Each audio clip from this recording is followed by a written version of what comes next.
SCREEN ホールディングス、半導体洗浄装置で世界シェア 50% を握る企業です。TSMC の2ナノメートル量産も、サムスンの最先端メモリも、この装置なしには成立しません。もし SCREEN の装置供給が止まれば、世界の先端半導体のぶどまりが急落します。営業利益率は 20% 超、装置メーカーとしては異例の収益性です。本動画では、京都発のこの隠れた巨人を5分で体系的に解き明かします。創業は1868年、明治維新の年、京都で石版印刷からスタートした老舗です。1943年に大日本スクリーン製造として法人化、印刷製版の技術を蓄えました。転機は1968年、印刷で培った微細加工技術を半導体製造装置へ応用しました。印刷の網点とフォトマスクは原理が近い。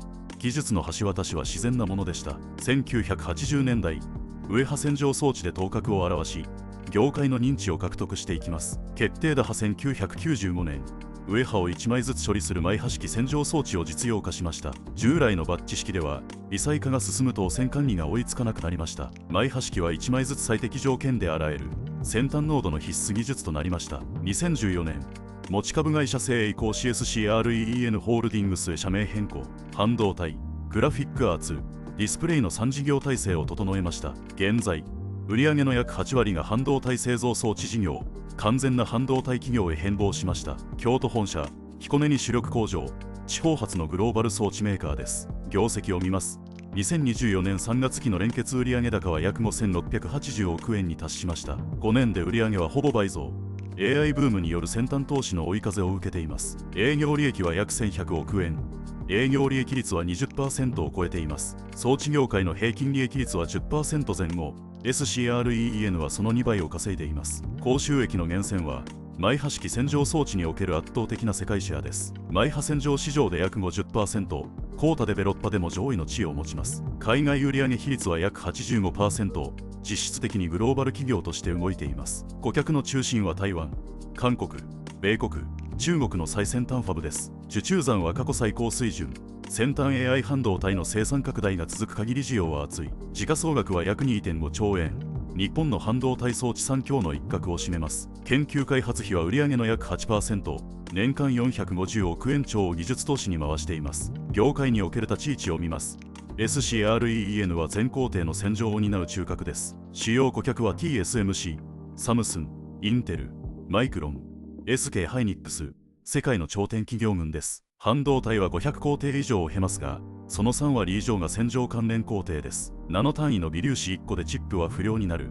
洗浄は良品率を直接決めます。競合は東京エレクトロン、ベーラムリサーチ、韓国 SEMES、少数による河川市場です。マイハ式洗浄に限れば、SCREEN が約半分。残りを3社で分け合う構造です。TSMC の2ナノメートルぶどまり改善には SCREEN の新型洗浄装置が組み込まれています。もし装置供給が半年止まれば、世界の AI 半導体生産計画は確実に遅延します。顧客は装置を簡単に変えられない認定プロセスに1年以上を要するためです。この粘着性が SCREEN の高い利益率を構造的に支えています。サプライ側では薬液メーカーや精密部品メーカーとの連携が不可欠です。半導体は装置と材料が一体で進化する。SCREEN はその結節点に立ちます。今後の見通しです。半導体製造装置市場は2030年に約20兆円規模へ成長します。AI、HBM、先端ロジックの3軸が需要を継続的に押し上げる構図です。微細化が進むほど洗浄工程数は増えます。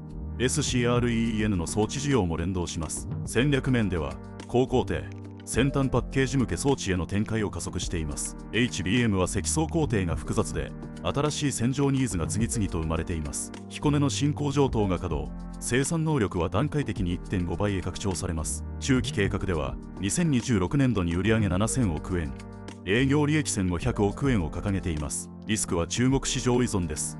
直近売上の3割超が中国向けに集中しています。米国の対中輸出規制が強化されれば短期業績に影響が出る可能性があります。もう一つは中国国内勢の台頭。